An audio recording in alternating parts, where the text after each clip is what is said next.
Senator Comrie, great fighter for the people of Queens, Jamaica. Thank you. Senator Anna Kaplan, these are all fighters. Just don't fight me. Senator Kaplan, Senator John Brooks coming in. Thank you for coming in from Long Island as well. Assembly Member Richard Gottfried, I want to thank you for joining us here and some of the bill signings or some of your legislation. I'm really happy to be seeing you here today as well. Tom Wright, the President and CEO of the Regional Plan Association. Tom, you'll be hearing from Tom in a couple minutes. Jano Lieber, the Acting Chair and CEO of the MTA. Let's give a huge round of applause. Jano Lieber. Kathy Wild, the President and CEO, Partnership for New York City. Amazing advocate for our business community. I want to thank Kathy for joining us here today.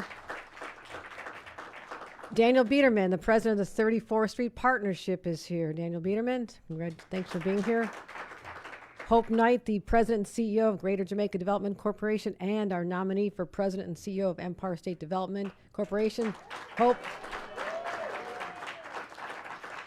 Thank you for saying yes, Hope. I appreciate that. Carlos Chisora, the President and CEO of the New York Building Congress, is here.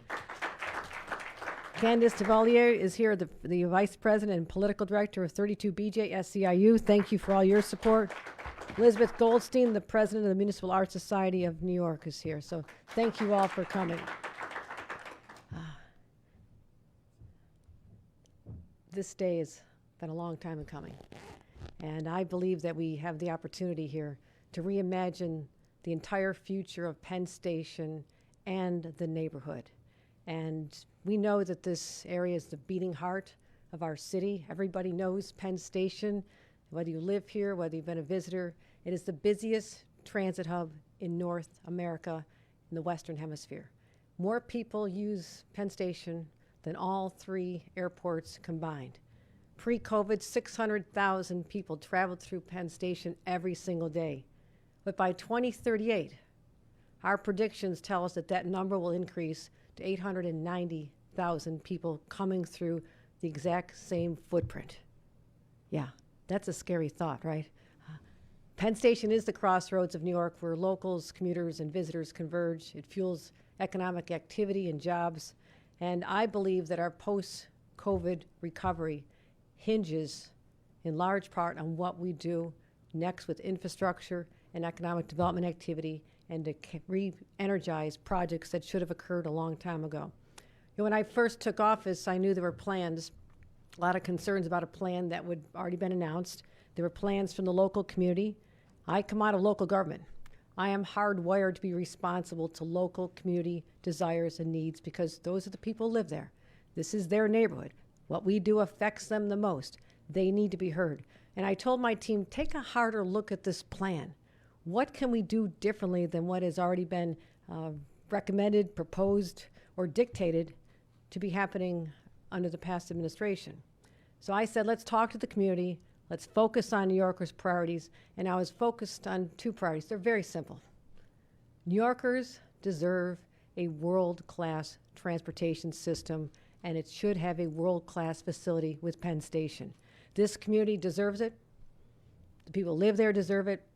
And what I'm going to talk about is what my team found, our team working with MTA and Jano Lieber and his incredible team, what we found that we can do. We found the answer. We found the possibilities. And I'm very excited. So we know how important mass transit is. It links us to jobs. It links us to our families. It links us to healthcare sometimes, educational opportunities. We know it connects people. And I said, we've done a lot. You know, the Moynihan Station, it's beautiful. Named after someone I was honored to work for, Senator Daniel Patrick Moynihan. It's beautiful, but it primarily serves Amtrak riders. So people coming from out of town, passing through, stopping here, maybe visiting for a couple days, going back where they came from, they have a beautiful building to experience. I'm proud of that. That's really nice. Projects like the Oculus and the new Port Authority bus terminal, which we'll do, mostly bring out-of-staters to New York City. All very nice. Wonderful for them. But Gateway and Penn expansion, yes, are both projects I fully support and we'll get them done. But they're primarily for Amtrak and New Jersey transit riders, right? So who are we serving with all these? Yes, it's good to do this. We're getting it done. But the existing Penn Station serves New Yorkers. 60% of the people who use Penn Station are New Yorkers. They're our taxpayers. They're our citizens. And so, given that they're the ones using it, I believe that they deserve a transformative experience as well. And that's why we're going to start focusing on the existing Penn Station. This is my priority, and I believe it's the priority of New Yorkers. So, a radical thought, but now we're putting New Yorkers first. We are prioritizing our commuters, and we know how hard it is to be a commuter in this area. Your daily commute should not be a daily grind, whether you're coming in from Brooklyn, Manhattan, Queens, Long Island, and soon with Penn Access, this is great, commuters from the Bronx and Westchester will also be able to come into Penn on Metro North. We'll get that all done. But the pandemic has taught us a lot of lessons.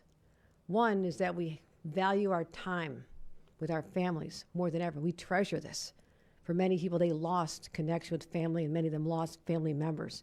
So I believe that this post-pandemic world, which we are shaping now, has to focus more on quality of life issues and giving people time with families and loved ones and not having to deal with a commute that's longer than necessary or a commute that drops them into a place that is depressing.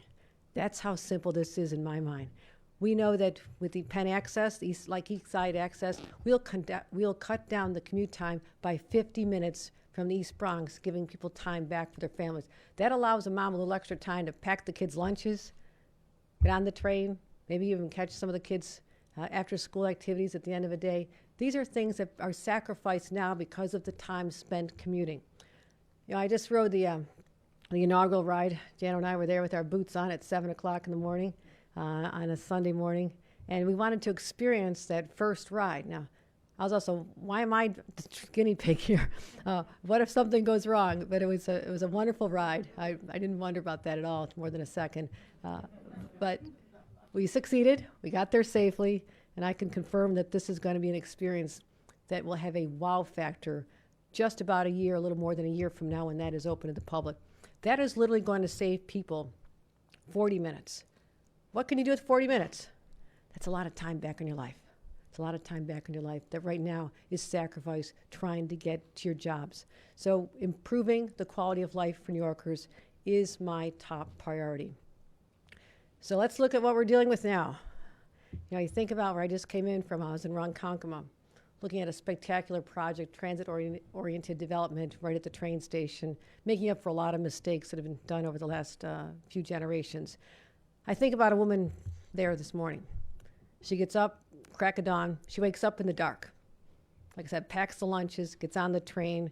A long time later, she emerges in Penn Station. And what does she experience? Darkness, depression, a crowded situation. Then she goes to her office.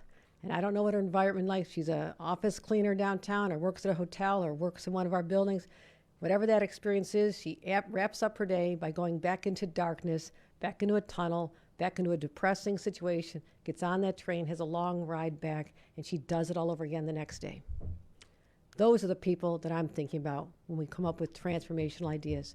So it's dark, it's cramped, it's like a cavern, it's uncomfortable, there's no natural light, ceilings as low as 7 feet, narrow passageways, and there aren't even enough ways to get down to the track level, if you can find them. I've gotten lost there.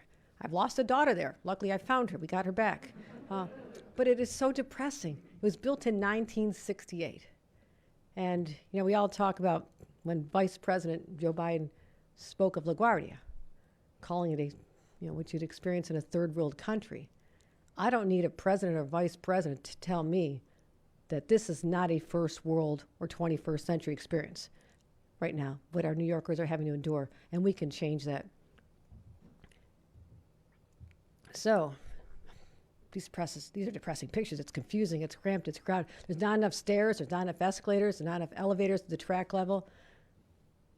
Today, we're talking about bringing sunshine, happiness to New Yorkers who say they deserve better. Instead of looking downward, everybody looks down when they're in Penn Station. I want them to look upward. I want them to experience light. I want them to experience an uplifting feeling that they're not getting right now. It's a new day, my friends, and it's time for a new Penn Station. New Yorkers riding the Long Island Railroad, our subway, and our soon-to-be finished Metro North deserve to have world-class transportation, just like Moynihan, just like Grand Central. It's time for a Penn Station worthy of New Yorkers. So our plan will transform the existing station into a single-level train hall. What does that do? First of all, it gives us double circulation on the main boarding level, so you won't be as cramped as you are right now. We're talking sunlight, easier navigation, higher ceilings. We'll add 18 more escalators and stairs going from 73 to 91. We'll make it more accessible for people who need accessibility, people with mobility issues, adding 11 more elevators going from 16 to 27. It will help move the riders off the platforms faster and safer with fewer pinch points and less congestion. So this is what it's going to look like, and I'm going to show you more pictures in a second. Now, this is existing. This existing East Transforce will be transformed. We'll have higher ceilings. We'll be removing the upper level. That's how we're going to do it, this single level.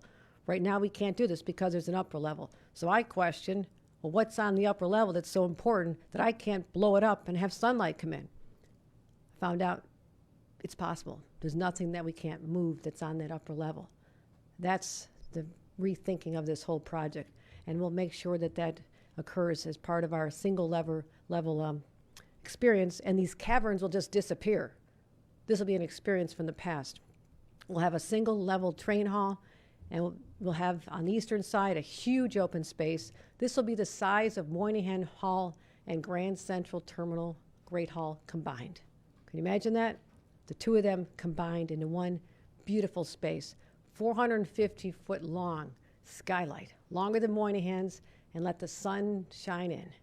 And you can see from over here, it'll be integrated into the new Penn South expansion. We'll have new tracks and platforms connecting the new Hudson River, the Hudson Tunnel, and where they'll be located. So we're making all those connections now.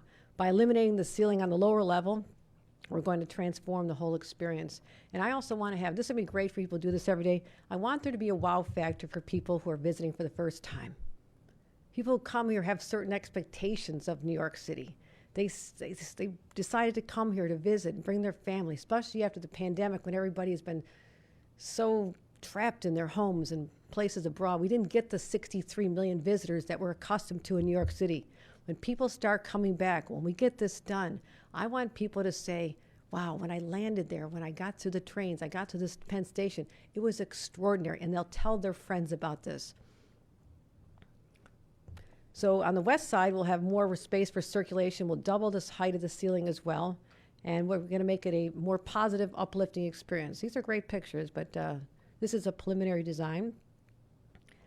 And let's talk about what's around. Currently, trucks are serving events at Madison Square Garden. I've tried to cut through there a few times. It's pretty dangerous. And cars line up on 33rd Street and other surrounding streets. Living around there, it's not fun. Right now, this is a typical experience. I think we can do better than this. A single train hall will allow MSG to move its loading operations inside, taking the trucks off the streets. How fantastic is that for the neighborhood? This will reduce traffic and pollution and the situation of idling trucks creating exhaust. It'll improve the experience for bicyclists and pedestrians, not to have to be jockeying around all the trucks that are there. So that is what the experience will look like.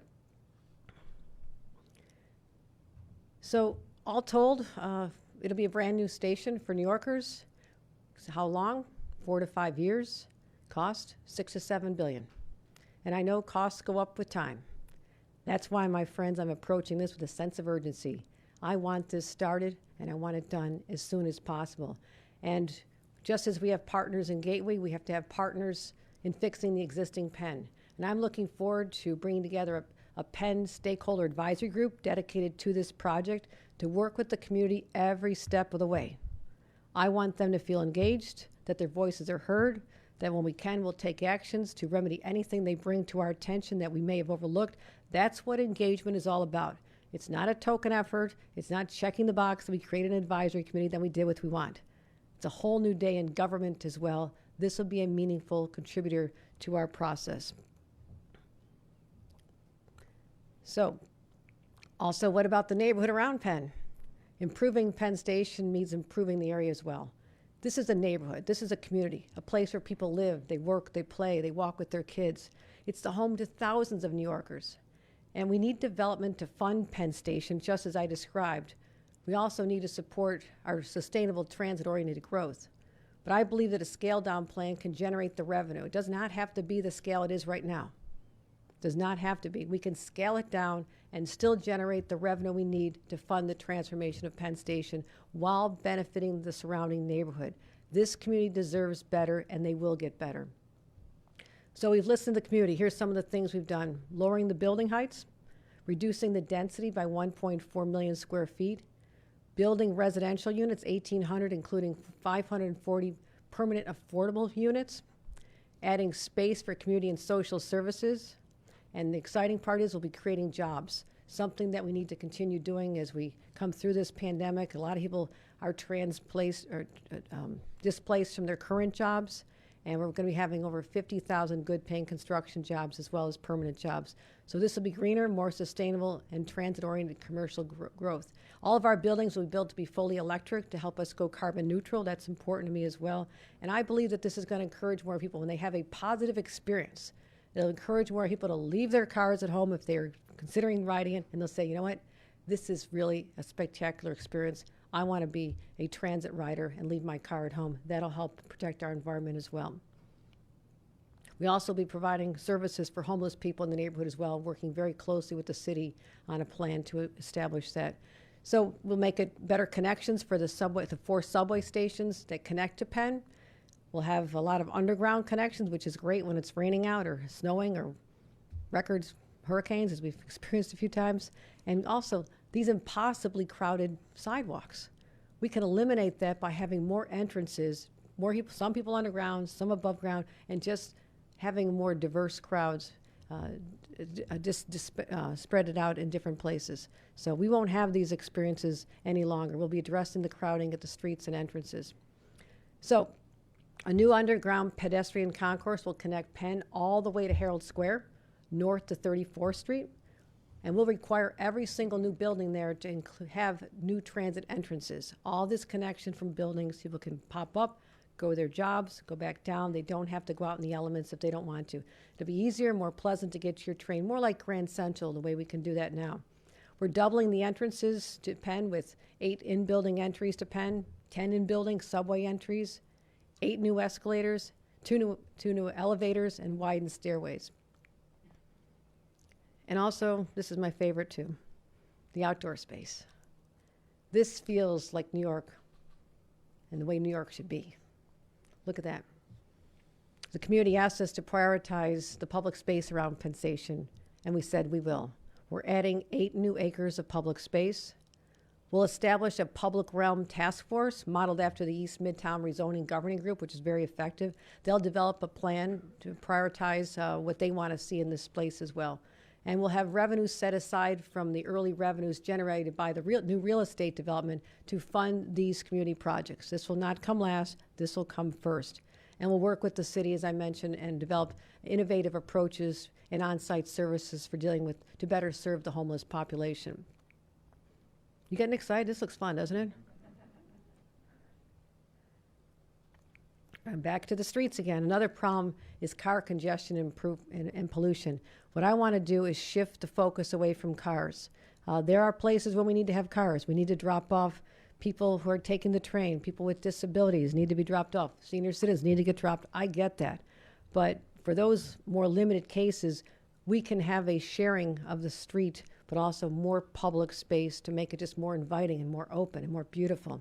So we're going to widen the sidewalks, build new protected bike lanes, increase bike parking, and create shared streets and slow the car traffic while allowing for pickup or drop off.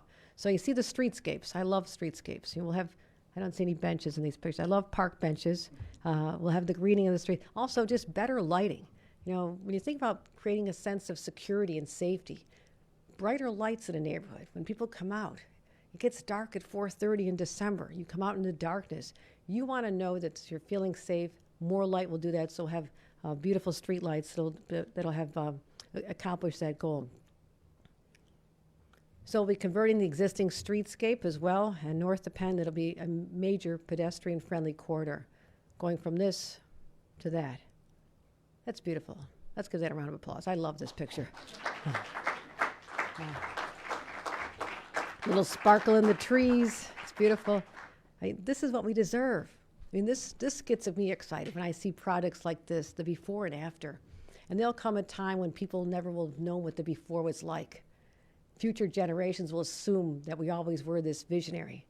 But we're being this visionary this year and right now. And this is why I'm really excited to have the support of all the people here, our elected officials, our community partners, because this is something that we need to do now. 33rd Street will have limited traffic from 6th to 9th, turning the street into a better vista for looking at our beautiful streetscapes. We'll have a greener, pedestrian-friendly corridor. Magnificent. And this will be a benefit, again, for the neighbors. People come out of the train, they walk around, get their drink, a cup of coffee, and the neighborhood will really benefit from this as well. So, this is a new way to enhance our skyline with sustainable buildings. It'll lay the groundwork for our continued economic growth for decades. And there's already signs that we're rebounding. We took a big hit. We took a big hit during the pandemic. A lot of people have not yet come back to the Midtown office space. But this is an opportunity to use this time where things are a little bit slower, but I believe they'll come back to begin this work now. And this scaled down project will still generate billions of dollars for us in new revenue to fund our future projects as well. So this will fund the reconstruction, future expansion, as well as the public realm around it. So this will all work. And thank you. So basically, this is going to be a major contributor to creating a more livable city. People want to know what our city is going to be like after the pandemic. This, my friends, is the beginning of what it's going to look like. It's more livable. It's going to focus on New Yorkers. It's going to right the wrongs of the past. Finally, it's going to jumpstart something that should have been done a long time ago. It's forward-looking for decades to come. And we will reimagine the entire New York City living experience and the commuting experience and the working experience with projects like these. And I believe in New York. And I believe that New York can do better. And this is an important step forward. One more thought. Has anybody ever asked the question why we have the largest transit hub in the Western Hemisphere named after a neighboring state? Nobody asks these questions, right? First question on my mind, why is it named Penn Station? There's another sign, Pennsylvania Station. I believe that a new station for New York should be named for a New Yorker or something to do with how iconic New York State is and how amazing it is. So we'll be focusing on this too. So there'll come a time when people will say, I never even heard of Penn Station. This is going to be new, it's exciting, and it's how we're going to bring in a whole new era of excitement, energy, vitality, and let people know that we have the confidence to build now, that future generations, I believe, will appreciate that we did, but certainly the people who live in this state deserve nothing but the best. This will deliver them the best. So thank you very much. And at this point, I'd like Tom Wright, the President and CEO of the Regional Plan Association, to give him some of his reflections on this.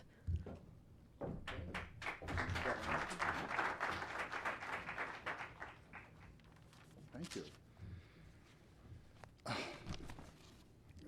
Thank you, Governor Hochul, for your leadership on this issue, which is so important to the future of New York and the entire metropolitan region. Regional Plan Association stands by you to advance improvements to Penn Station and build a modern, accessible transit hub for the 21st century as part of this entire larger neighborhood, district, the Gateway Project, everything. As you've said, Penn Station is the largest transit hub in North America, serving as many passengers each day as Kennedy, LaGuardia, and Newark Liberty airports combined. It was built for only about 200,000 daily passengers, but served over 3 times that amount before COVID. And anyone who ventured into it would tell you that it serves them poorly, with cramped corridors, low ceilings, frequent service disruptions, really daily humiliation for the Amtrak, Long Island Railroad, New York City Subway, and New Jersey Transit riders and commuters who use it. For more than 25 years, Regional Plan Association has voiced strong support for overhauling Penn Station and building the gateway tunnels under the Hudson River as part of a comprehensive plan to improve connectivity through the city and across the tri-state metropolitan region. This is the most urgently needed infrastructure project in the nation, impacting 20% of our gross national product. As our study of preventable crisis pointed out, a disruption in just one of the tunnels would cost our economy $16 billion and worsen the commutes for over 500,000 daily commuters. It's no wonder that our residents in our region strongly support this. In a recent poll that we conducted at RPA, over 80% of them identified fixing Penn Station as a high priority. I think the day after an election, we should point out that there are very few things that many people agree on. For the last couple months, I've been part of a working group of terrific elected leaders, civic groups, business organizations, public agencies looking at this issue, and we've learned many things through this process. And I think really, for me, the most important thing that we've learned is that it can be done. There is a solution to this, and we can do it. We need a renovated Penn Station with wide concourses, high ceilings, clear daylight, and effective wayfinding that connects to public transit and to the public realm. This will be part of, eventually, an expanded Penn Station with new tracks and platforms, and yes, a gateway project with new tunnels under the Hudson River. We need all these plans to be coordinated and integrated to leverage each investment. And we need a plan that integrates them and creates this mixed-use community that you've talked about for future generations, a livable community. Your leadership on this issue, and especially your commitment to expediting and fixing Penn Station, is precisely what we need at this time. So we see this as a win-win-win, and I want to congratulate you and thank you for this leadership. Thank you, Governor. Thank you, Tom. And I also want to take this moment to introduce Jana Lieber, who has been an amazing partner of mine. We've worked together intensely since I became governor just a little over 2 months ago. A lot of meetings together, but a shared vision for making New York City a place that we're all proud of and making sure all of our transit facilities are spectacular. So I want to thank you and your entire team who've worked tirelessly. Once I said, I don't like this plan the way it is, I want to turn it upside down. You just jumped on this. This has been your vision for a long time as well. So, ladies and gentlemen, I present Jana Lieber. Wow. Thank you. Thank you, Governor, and thank you, Tom, for your words. Folks, the time is now to revive Penn Station, the most reviled transportation facility in the country. Its bad reputation literally goes back decades, back to the current incarnations beginning in the late 1960s. The New York Times had it in an editorial they wrote in 2017, which actually captures what many people think. Quoting the Times, "It's a subterranean station that's already one of the most claustrophobic, confusing, and spirit-throttling places in the city. There's no disputing that Penn Station is broken. The question is, who is going to fix it?" Unquote. I think that question's been answered today. Kathy Hochul's going to fix it.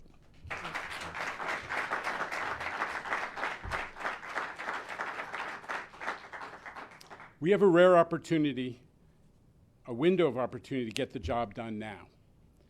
And here's why. Moynihan Train Hall is open, and Amtrak has moved its operation out of existing Penn. East Side Access, the governor referenced our inaugural ride with passengers just last weekend, is getting close to completion. That is going to allow 40 to 50% of Long Island Railroad customers to move out of Penn across to Grand Central. It's going to create some space, which of course I think of as space to do real construction. We're about to start the project that will bring Metro North riders from the Bronx and Westchester into Penn. That's a couple years off. This is a window of opportunity. We need to get it done in this window. And by the way, not to forget, New Jersey Transit is saying that their ridership is going to double. So we got to get this done. we can't let the moment slip by. The MTA has already been working to Penn. Many of you seen the new entrance that we built on 7th Avenue. For the first time in decades, people can actually figure out where Penn Station is from 7th Avenue. And we're working on widening that Long Island Railroad concourse. It's an area of Penn that we can get done only because it's under a city street. We don't have that second level above. We're raising the ceiling, we're doubling the width of the concourse. But Governor Hochul's plan, which will transform the entire station, is a game changer. Track expansion, which is part of Gateway, is coming. There's no reason we can't, in the meantime, change the Penn experience for the better, for Long Islanders, for New Yorkers, for New Jerseyans, and eventually for Connecticut customers as well. It's urgent. The two subway stations at Penn, the 7th and 8th Avenue line today together form a complex that is the second busiest complex in the subway system in New York, on top of all those commuters. And the number of people who are going to use this station, as Governor Hochul mentioned, that 890,000 number that's coming, that's the number of people who live in the city of San Francisco, the entire population. We have to fix this. We need to heed Governor Hochul's call to move more quickly, to take advantage of this window of opportunity. We are ready to listen, to take action, Governor Hochul. Thank you for your leadership.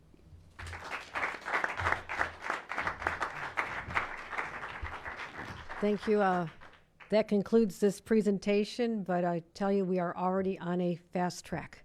And the reason we wanted to get the support of the community now is that there's literally a meeting on December 8th to consider the GPP. So we have a 30-day public comment window. Initially, I really want to get this going.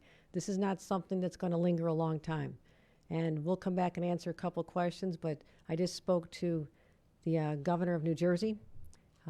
He and I will work out many, many details, but I expressed my commitment as well to making sure that the gateway tunnels occur. But before they come and bring thousands more people in, this is our chance to get this done first to create the capacity. This should have been the most logical way to do this all along. It just wasn't.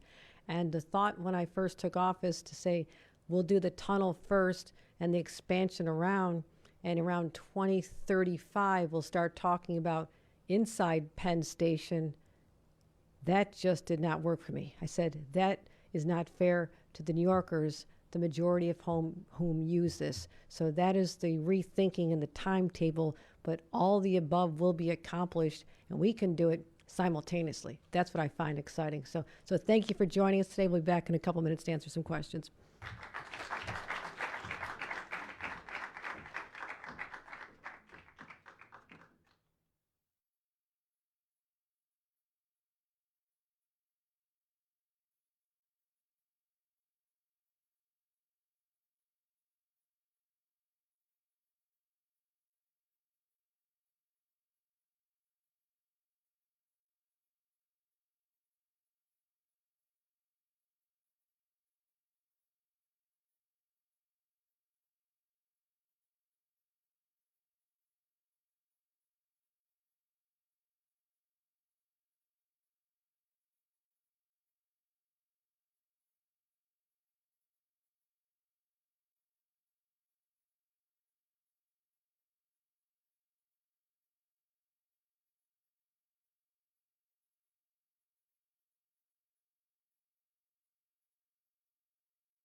So are all the transit reporters in the room really excited about this?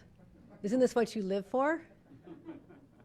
It's what I live for. I don't know. Thank you for joining us, and we'll be happy to take any questions you have, and I have my partners here to help as well. So, yes. Governor, does this plan still, or do you still plan as a part of this vision to seize and raise a block south of Penn Station in order to expand it? Is that still in the cards? The 780 block, is that what it is? The 780 block. We will still need that to help us create the opportunity for the development above the tracks that'll help finance the project. So yes, that is going to occur. Not to the scale it was before.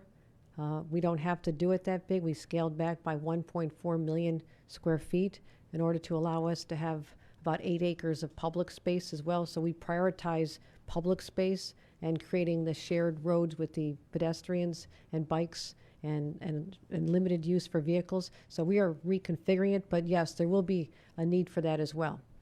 And then along those lines, in this plan, does this still leave open the opportunity for the potential to through-run service, LIRRNJ transit, between Penn Station? Not Yes, maybe it the does. terminal? Okay. Yes, it does. Okay. And is that something that you see is feasibly possible, and what has blocked that in the past? I believe everything is possible. That's why I'm standing here today. I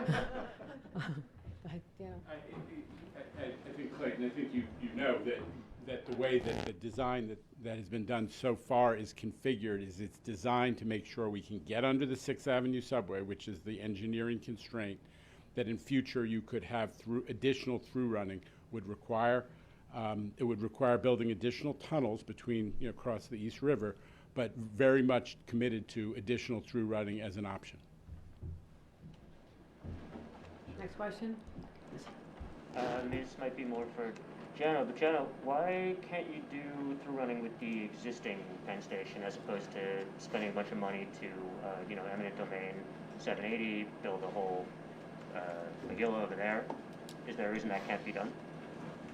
What I think Dave, I think what you heard from the governor today is not the question you're asking is about the future of the gateway expansion, right, and the additional service. What you heard from the governor today is the users of existing Penn, Long Island Railroad, all the people who use the existing East River tunnel system, even within the constraints we operate in today, need a proper station. They need a proper facility, a first-class, world-class facility, as she said. So the question you're raising has to do with the configuration of what will be the gateway expansion and how it will work. That is still being studied, but what the governor has set forth today is, while that's all being studied and figured out, including the answers to your questions and somewhat Clayton's, we need to get going, use this window to rebuild existing Penn Station, to transform it. We can't wait. That's the message. So is rebuilding existing Penn Station involving knocking down 780 to expand, or is it not? We can work on the interior of Penn Station without having to knock that down simultaneously, but I believe that it makes more sense in terms of disruption to the community. I've been involved in projects all over the state, and what people don't like is sequencing, where they start with part of it and then they finish that, then they do another part. That is disruptive to the commuters, the whole rider experience, as well as the neighborhood. So we believe that these can be done on different tracks because they require different approvals. Some require the city. We're going to need some federal government. We're going to need New Jersey on board. We're going to work on all these approvals, but we can do it simultaneously. We can absolutely do that. It does not have to be the scale that was originally proposed, is the point I'm making today. We don't need to do all that because that's a larger disruption. The community did not get behind that plan, which caught my attention because this is about what the neighborhood wants as well. That's why we scaled it in a way that will have the revenues necessary to fund what we have to do without being any larger than necessary. I wanted to ask 2 questions. Do you have a groundbreaking date you're aiming for with this project? And then secondly, you mentioned that you like benches. If I look at all the renderings of the insides, there's no seating as far as I can see. One of the big issues with Moynihan is that people end up sitting on the floor all over the place. Are we going to make the same mistake again with this station? We'll look at the configuration. What we are inviting are a lot more people to be, when this is all completed and we have nearly 900,000 people a day coming through there. We have to make sure that we don't have areas where people are tripping over benches. I mean, it has to be done in a smart way, because we are going to have far more people coming through, far more trains, and that's why we're trying to make these corridors much wider. So I was referring to benches outdoors.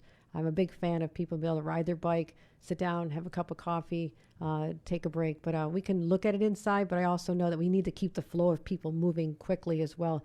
A lot of people aren't going to be hanging out in a train station. And that's why even the second floor, people are saying, well, if you kept the second floor, you could have all kinds of shopping up there. I think that's a disconnect from reality. I mean, people aren't going to go to a train station to do, do their holiday shopping or buy a fancy purse. They want to get their newspaper if they're not reading it on their iPad, grab a cup of coffee, and get out of there as quickly as possible. So that allows us to have this reimagining of the upstairs space and doing things a lot smarter. So these are preliminary design plans. I want you to know that. This is conceptual renderings early. I'll be very involved in this. I've got my hands in a lot of projects throughout the state. I've changed. I support this. But I also have some vision as well to make sure that we have the most expansive look at the sky possible. Train station that was proposed in Buffalo, for example, I turned the whole thing around. I'm not going to do that to you, I promise, because I don't want to delay this. But I have a very strong concept of design myself, and I have a good sense of what fits into a community, as well as involving the community and what they want this to look like as well. Groundbreaking, do you have any? I don't think we said it. I just wanted to get this moving. I was so excited just to launch this and get the community participation. Groundbreaking. I just had a shovel in my hand and Ronkonkoma hug this morning, so I have no shortage of shovels. Do we have a date at all? No, Depends on Yeah. what kinds of variables. Yeah, we have a few variables. I want to lock in the financing. But again, what this does in my administration, how we're approaching major projects like this, it is very collaborative. This is not us against New Jersey. It's not us against Amtrak. It is bringing people together. I've already had conversations with everybody from the governor, New Jersey, to Tony at Amtrak, and working with him. We can get this done in a way that everyone succeeds. No one feels that they've been pushed or bullied into a position. There's no one backed into corners, because then we lose time. As I said earlier, we have a price tag today, but as more time goes on, that price tag gets higher. And that's the scenario I do not want to have for our taxpayers. They're paying more because their government leaders couldn't figure this out. I'll be able to figure this out. I know how to get deals done, and I'm very excited about that. So we'll let you know first, because you asked first about the date, but I'm very excited about this, hopefully sooner than later. Governor, you just addressed it. The New York Times is not the only New York newspaper or anyone else to observe Penn Station as a problem, but it all goes back to the landlord. We're complaining about a rental property which is in terrible shape. The landlord is Amtrak. When you spoke to Tony Kosha, as you just said, is he willing to do this? Is he resistant? Is he willing to pay? If he doesn't agree, are you just going to find a way to do it? And when you spoke to Phil Murphy, I assume he's still governor today, but is he willing to pay 25%? These plans were similarly presented by your predecessor several times. Maybe not to the level of detail. There was one right before the pandemic, his State of the State last year. Now you want to get it done, but Tony Kosha's not here. Phil Murphy is, I guess, counting votes, but are they with you on this to do it and on the financing? I have had the necessary conversations to let them know my priorities. They are shared priorities. I mean, the governor of New Jersey also understands that a very high percentage of 40% of the people coming through here are his own constituents, and they deserve a better experience. They're getting a good experience. We're going to do the bus station over. They have the Oculus. They have other points of entry, Moynihan, that they enjoy now, but many of them also come through Penn Station. We're going to make this better for them as well as creating the gateway. The governor of New Jersey, and he can speak for himself, wants to make sure that we don't sidetrack the Gateway Tunnel. I have committed that this is not an either-or proposition. I think that was the thought in the past administration. I'm an all-the-above approach. I can walk and chew gum at the same time very effectively. That's what I'm seeing here. It's simpler than people are making it. Amtrak, I sat down with Tony. We had a very positive conversation. He understands my vision. I believe he'll be on board. Do we have the dollar amount worked out? No, but the shared The cost sharing that was in place for Gateway, 50% federal. I know Senator Schumer is very interested in this project as well. 50% federal, 25 New Jersey, 25 New York. We can get this done. Governor, we're going to take some questions over Zoom now. Your first question comes this afternoon from David Meyer of the New York Post. David, your mic is open. Good afternoon, Governor. Just given what we know about where post-COVID office trends are going, and the fact that we, I believe, expect less people to be working in offices, when we return to some semblance of normal in the coming months and years, why are we building more office space in Manhattan and not investing in residential space? I know that there is some residential space here, but it's still mostly an office project. I'm wondering if you've thought about that at all. No, I have, and we've also, a few thoughts on this, David. One is that we are adding affordable housing that was not part of the earlier plans, because we do have an affordable housing crisis in the city, and we're going to be having over 1,800 units, 540 affordable. So that's a difference. So it won't be all office space. There'll be some opportunity for retail. But I also think that we're in a temporarily suppressed era. I do believe when I see people at gatherings, people are very anxious to get back together again. They want to make sure that this pandemic is behind us. There will be a time when we declare this pandemic is behind us. People will be getting a COVID shot every year with their flu shot to make sure that we don't ever end up in this situation again. We'll get to a time where little kids don't have to wear masks in schools. We're going to get to a time when people do want to congregate in person again. It may not be 5 days a week. There may be accommodations and flexibility for people to have a few days working remotely, especially for women who are taking care of kids. I do hope that happens. But I believe, and I've spoken to so many people in the real estate industry, they're very optimistic about the future. They know that there are people from all over this country, especially in the tech space. I mean, look at the west side of Manhattan. All the technology companies, the big ones who are building there, want to be there in this space. They are sensing that there's a new era of opportunity here in the city of New York, that the jobs of the future are going to be filled by smart New Yorkers who want to congregate together, and they're going to want to congregate in magnificent office space with more amenities than they ever had before. So these new buildings will meet that need and to help be a catalyst for how we enter the new future. So I think in fact, the fact that this is going to take a few years, this office space will not be there next year. It's going to be years down the road, and by the time the office space is done, people will be back, so the timing will actually work out perfectly, which is why I'm so anxious to get this started. Governor, your next question comes from Danielle Dunn of Politico New York. Danielle, your mic is open. Hi, Governor. Actually, David took a little bit of the wind out of my sails there, but I did want to build off that because on one level, you're saying you think that this office, the lapse of workers going to office will be temporary, but at the same time, MTA itself is saying they don't expect commuter rail ridership to ever fully recover to pre-pandemic levels. And you're acknowledging that workers probably aren't going to go in every day. Is this really the best way to ensure you can fund these renovations? Well, when we get the Gateway Tunnel done, the numbers are still going to be very high in terms of more people coming. Right now, it's beyond capacity. You either look at photos, you go down there yourself. It is hellacious. It's crowded. It's disgusting. It's depressing. I don't want to stop you from going there because I still want people to go to Penn Station.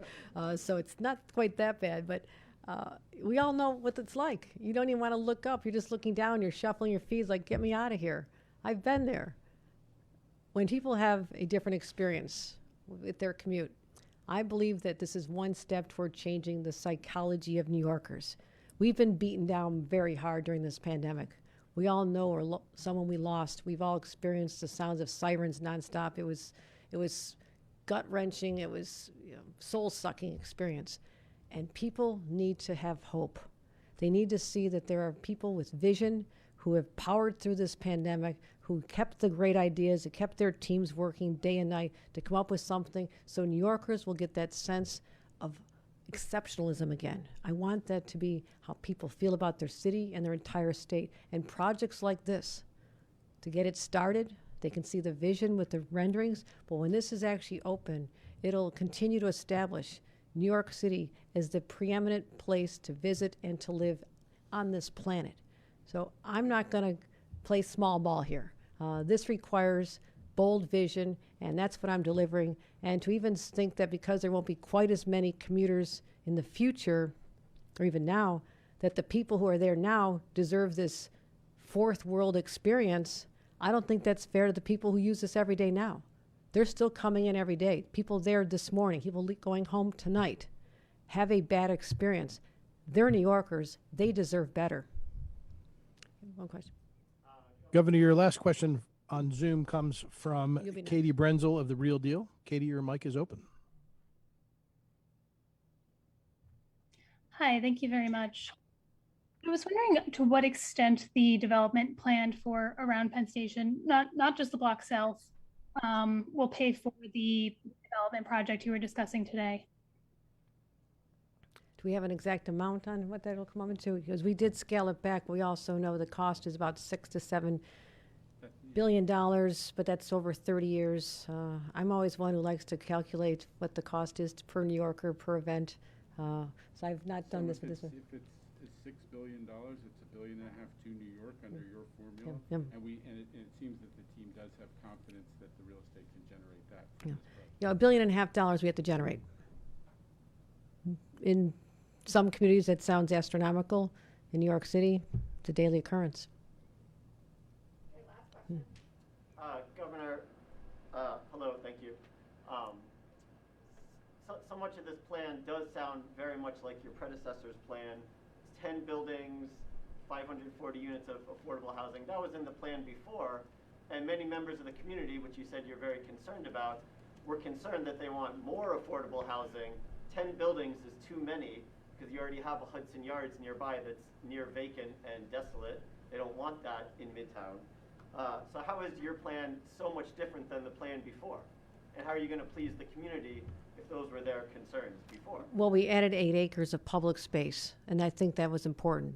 We need to show people open space, a place that people can congregate without brushing elbows with everybody going down the street, having the shared street experience where it's not just roads, but it's also an area for drop-off and pedestrian and bike access. It's about getting the trucks off the roads as well, making the trucks come indoors.